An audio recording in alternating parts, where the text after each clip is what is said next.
What is up? What is going on, everyone? Good morning to you. I pray all is well. Man, I'm pretty excited about this video today. I am in one of my favorite places to work out of here in Charlotte, North Carolina, South Park, Charlotte, North Carolina.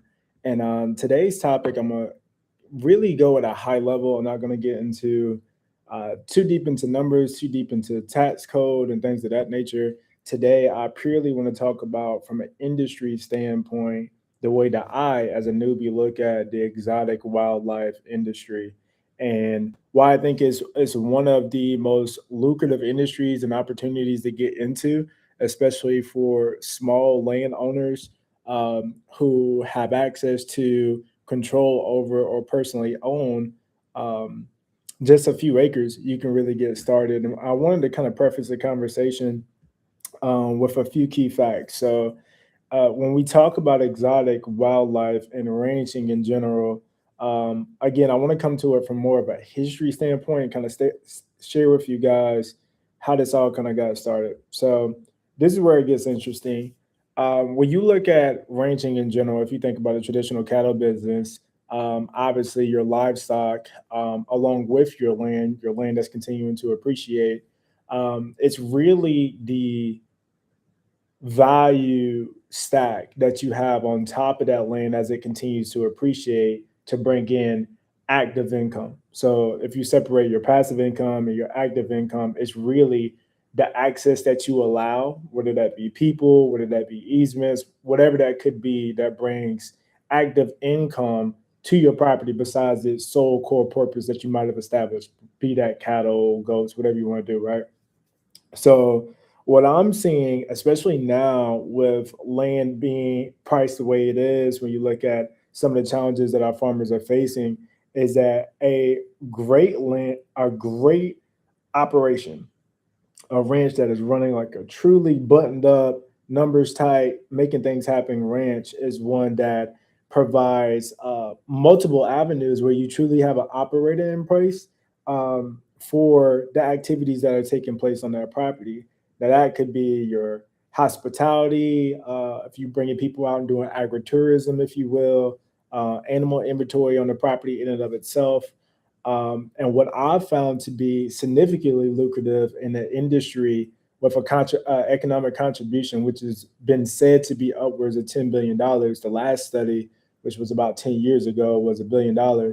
But to look at a particular industry and say, I think that folks should look at this for what exactly it is, right? Like you've historically, in order to see some of these animals, playing games animals or other animals from Africa, you had to get on the flight, maybe out of Atlanta, Delta, Comfort, Plus, whatever the case may be, fly 14 hours to go and see these animals in a natural habitat type of setting, if you will. The only other aspect would be if you were to go to a zoo or somewhere in the United States and then see them behind the fence, if you will, or behind glass. In some cases, it just depends, right? But what is happening with the exotic wildlife industry in Texas is really, really special. It's really special, both for landowners and for consumers. So I want to put kind of my experience where my mouth is real quick. Um, Check this out. So I'm gonna show you guys a quick video. This is me and my family at Lazy Five Ranch in the plan. Can y'all see it? This is me and my family at Lazy Five Ranch in North Carolina. What you're seeing there is my daughter. That's her head. Let me pull it back. We are in line to feed the giraffes. In line to feed the giraffes. I'll show you guys a quick photo. And I think this particular property, this is a quick picture. It's my baby girl right there. We're in line to feed the giraffes, and I want to say, and I might be mistaken, you guys can fact check me and look it up. It's me and my beautiful family. Um, I want to say it might have costed $25, maybe $25 a head for adults. Obviously, children like toddlers, infants, whatever, are free. Um, but this had nothing to do with hunting, which is what I think most people think of when they see exotic wildlife and ranch in Texas. They think, old. I don't even want to put a name on it, but they think this old guy is out there behind a high fence and he's just shooting animals and taking pictures and being the trophy hunter, if you will. And that is one aspect of it, right? Like hunting is one aspect of it, one aspect of conservation. However, what I'm seeing, I think for your folks that aren't hunters, that didn't grow up as traditional outdoorsmen, if you will, or don't have a, I would say, affinity, if you will, into um, the firearms and kind of into that space for reals, you have this huge opportunity to be able to bring people out to your property from an agritourism or exotic wildlife tourism, if you will, where they never have to pull a trigger, but you're still able to bring income on your property just for providing the access. Going back to how you kind of value stack, those opportunities on your piece of property. I give you guys another real world example. Literally just this morning, I sent this to one of my good friends, a fellow investor in Dallas, Texas, as well. But my wife had just sent me this video, literally this morning, of a Texas safari. And shout out to, I think it's called Saddlebrock. Shout out to the curator, Perry Chanel, who posted this. But this was Saddle Rock Safaris. Saddle Rock Vineyards and Safaris outside of DFW. No association. Again, literally, y'all seen it in real time. My wife sent this to me. This is outside of Fort Worth. They have giraffes. They've got ostriches. They have kangaroos up here. They got a few different animals, zebras. I don't know. Looks like that's a horned scimitar there. They got a few other animals um, on this property. And as you can see here, you're not seeing trophy hunter sitting behind a gun taking a picture. Your traditional what people would say. Look, what you see is families, man.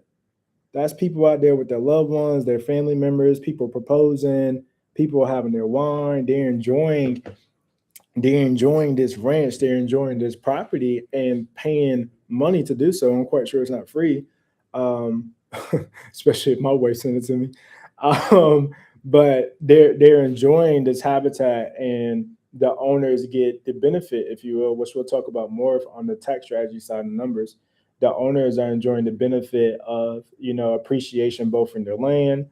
Um, Depreciation of the acquisition price of their animals, the purchase price of their actual animals, and operating a business, a true business that's not a hobby, if you will.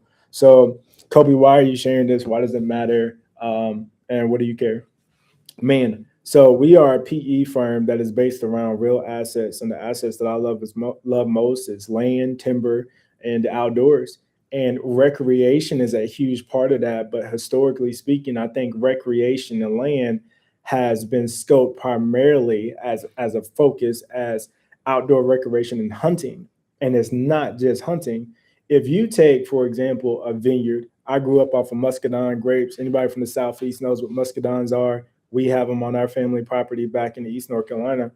If you go to a vineyard, what is one thing that you typically see that vineyard have as a part of a revenue stream? They're gonna have, I'm telling you, they're gonna have some type of gazebo. They're gonna have some type of wedding platform, some type of deal wherein somebody can come out, whether it's a 50th birthday, an anniversary, or again a wedding, that is a value stack, if you will, an income generator activity on that property that goes along with the farming operation. What I'm suggesting is just saying, hey, if we're going to take a piece of property, if we have land and we're going to explore one of our four exit strategies being getting the property rezoned to be able to sell it for entitlement, for micro estate play, whether that's going to be 1 acre home sites, somebody like Pulte, Toll Brothers, or somebody else coming in and purchasing the property, whether that's going to be to a direct buyer, us actually improving the habitat, roads, access, whatever the case may be, and then exiting that property by relisting it with a broker, if you will, a real estate agent, or going about the conservation, selling that property back to the state, selling the property to a land trust, a nature conservancy, or one of these organizations that's out there that's doing conservation easements or conservation work. Or the fourth being hold the property in what would be a perpetuity scenario, which would be a mitigation bank, if you will. Now going the next step of conservation, bringing in U.S. Fish and Wildlife Service, all the things, Army Corps of Engineers, all the things to go the route of mitigation. What I'm saying is, hey, Why not look at not just posting the property and hoping for the best and saying, come lease the property for $10 an acre, $20 an acre, but actually introducing an exotic wildlife angle where you can both make money from both breeding the animals on your property.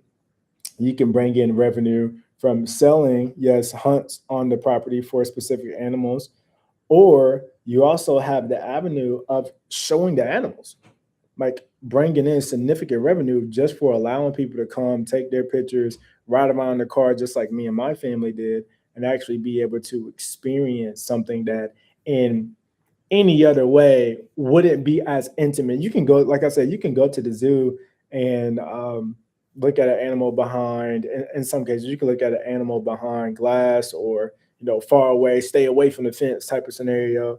But otherwise, you would be paying tens of thousands of dollars, especially if you're talking about traveling with your family to go abroad, to go to Tanzania and Popo, East Africa, South Africa, whatever the case may be, to get a similar experience that you can get right in the good old country of Texas, if you will. So I'm pretty bullish on this. My goal today of this video is just to share with you guys, some of my own personal experiences on both sides, and I'll share some as well of hunting ranches, or hunting properties that I've been to. And in many cases, again, I think we, as someone who is a lifetime conservationist in the state of North Carolina, a member of several different conservation groups and organizations, someone who is a landowner, um, a land steward is how I like to say it, a land steward, and genuinely believes in highest and best use for a piece of property. Every piece of property is not going to go in a conservation easement. Every piece of property is not going to be a ranch. Every piece of property is not going to be an 1,800 home subdivision.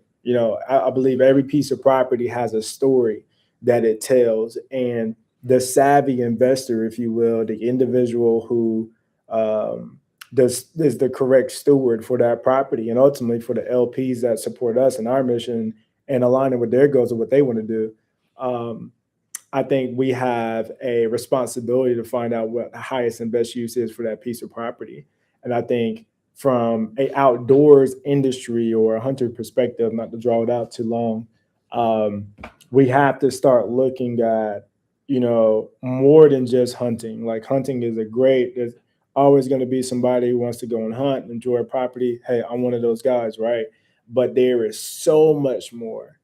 If you look at your Tam Sam song, there is so many more people who can be serviced and addressed by going the route that that company did. And shout out to them by creating an avenue for folks to be able to come out with their family and loved ones, um, with a short drive outside of a metropolitan area like Dallas, and be able to have that kind of experience.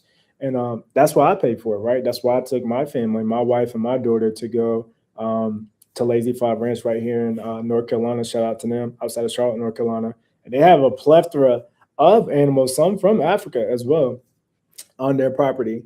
But I'm really excited about this angle. And one more thing that I wanted to share. This is a real live, y'all.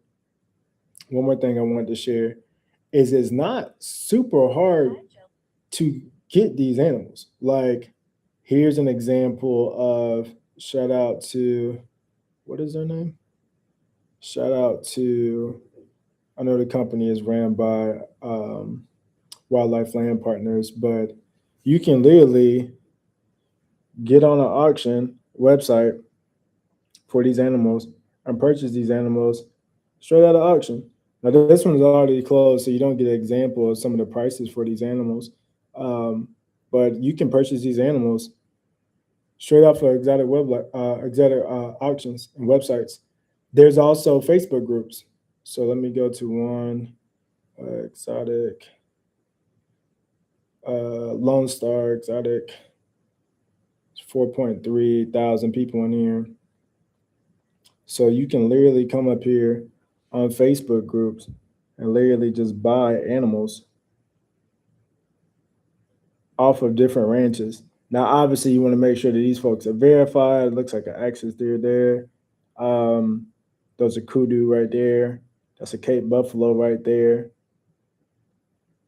That's a big old boy whitetail right there. So yeah, obviously there's different checks and balances that you want to do. You want to work with the right experts.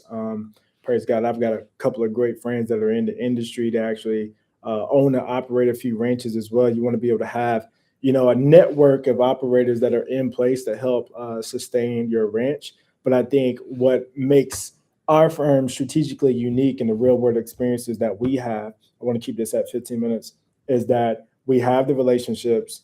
We are a part of the organizations. Um, we are identifying the right capital for this particular opportunity with a longer horizon before exiting the property. And traditionally, the way we're looking at this is holding on to a piece of property no less than 5 years for this strategic angle, obviously with animals that you want to grow to a significant size before either selling that animal, breeding that animal, and getting them up to a solid size. But in all the meantime, that active income coming from operating the ranch. So if you're interested in this type of thing, schedule a call, booncapital.co. That's booncapital.co. Would love to have a conversation with you and share a little bit more about how we're framing this thing and thinking about it. But I am super excited about entering into this industry, both personally on our property that we're building on and within the firm, because it is, I don't know anything else as of current. I was talking to a guy with 40 plus rentals yesterday. I don't know anything else where you can buy an animal for $3,000, enjoy that animal, allow your family to see him grow on your property, have a baby that will score around 300 SCI score, which is a size of antler score, within just a few years, so 24, 36 months, that animal could then be worth a value of upwards of $45,000. I don't know. You guys put it in the comment section. Maybe there's something else out there, maybe crypto or something like that. But I don't know anything else that you can see, touch, feel that's tangible that you can have that type of return on an animal. And hey, oh, by the way, you can insure that animal. You can insure your trees if you're in the timber industry, but it's going to take 12 years before your first thinning of a tree. This is a live animal that you can insure that's going to bring you more. Trees don't have each tree doesn't have a baby tree. It doesn't work like that. So, man, so many words. I'm excited about this thing. Want to talk about it more, and hope you guys enjoy this video. Take care. God bless.